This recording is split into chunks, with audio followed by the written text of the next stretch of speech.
Witajcie. Jakiś czas temu przy okazji odcinka ze 100-tysięcznym MAN-em omówiłem jeden z systemów, który oferuje ten model ciągnika. Dzisiaj chciałbym w pewnym sensie kontynuować ten temat, dlatego opowiem o kilku innych nowoczesnych rozwiązaniach, które obecnie wspomagają pracę kierowcy zawodowego. Zapraszam na C+E, jedziemy z tematem.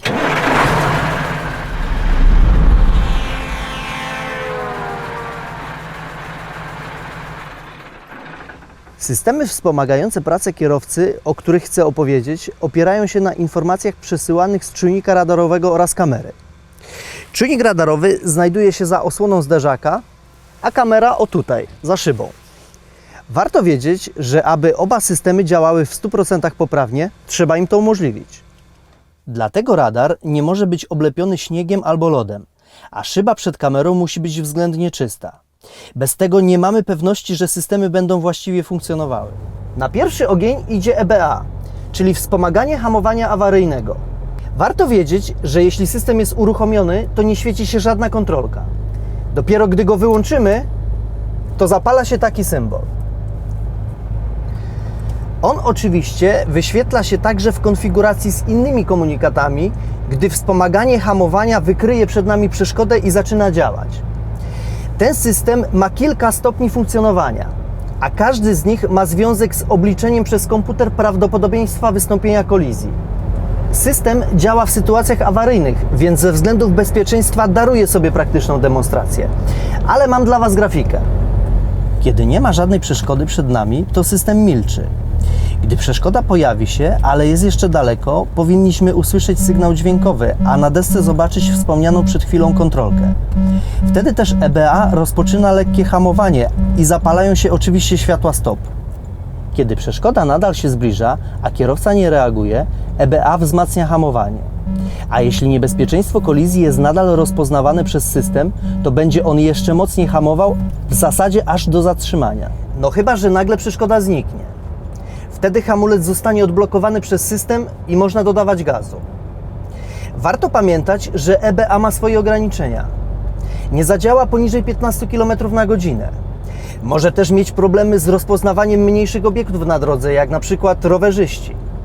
No i będzie miało trudności z funkcjonowaniem na zakrętach.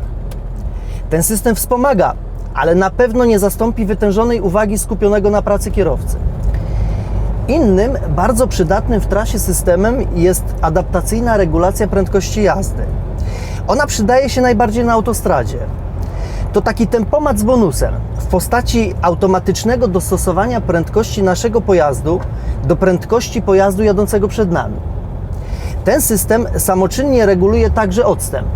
Kiedy chcemy go uruchomić, to najpierw na kierownicy, tu po prawej stronie, klikamy tym guzikiem, aż wyświetlacz komputera pokaże nam symbol ACC. Wtedy musimy sobie przyspieszyć albo zwolnić do żądanej prędkości i kliknąć przycisk plusa. I teraz, jeśli pojazd przed nami jedzie szybciej niż ustalona przez nas prędkość, to nie dzieje się nic. Natomiast jeżeli poprzedzające nas auto zwolni i zmniejszy odstęp, to ACC zacznie dostosowywanie prędkości. Co do samego odstępu, to możemy regulować jego długość. Robimy to za pomocą tego przycisku. Na komputerze ten dystans jest wizualizowany za pomocą takich kresek. Tutaj warto też zwrócić uwagę, że system pokazuje nam prędkość auta, które jedzie przed nami. Należy mieć na uwadze, że adaptacyjny tempomat ma podobne ograniczenia do systemu EBA, bo bazuje na tych samych informacjach pochodzących z czujnika radarowego i kamerki. Ostatnim rozwiązaniem, które chciałbym dzisiaj omówić, jest system kontroli pasa ruchu. On wykorzystuje kamerę, która monitoruje pas i ostrzega nas, kiedy przez przypadek będziemy z niego zjeżdżać. System włącza się automatycznie, a wyłączamy go tutaj. Wtedy świeci nam się taka kontrolka. Kiedy przekroczymy pas ruchu po lewej stronie, to sygnał ostrzegawczy, takie specyficzne kołatanie, dobiegnie nas z lewego głośnika. Kiedy zjedziemy po prawej, to z prawego. Ten mechanizm jest fajnie przemyślany, bo kiedy na przykład włączymy kierunkowskaz, to nie będzie nas ostrzegał o przekroczeniu pasa. Ale nie zadziała na przykład, kiedy będziemy jechali poniżej 60 km na godzinę. Warto tutaj dodać, że system działa właściwie jedynie na dobrych jakościowo drogach z porządnie zaznaczonymi pasami. Dlatego najlepiej sprawdza się na autostradach. Wąskie i kręte drogi nie pozwolą mu na poprawne funkcjonowanie. Wiadomo, że wygoda pracy w nowych ciężarówkach diametralnie różni się od tego, co kierowcy przeżywali w starszych modelach pojazdów.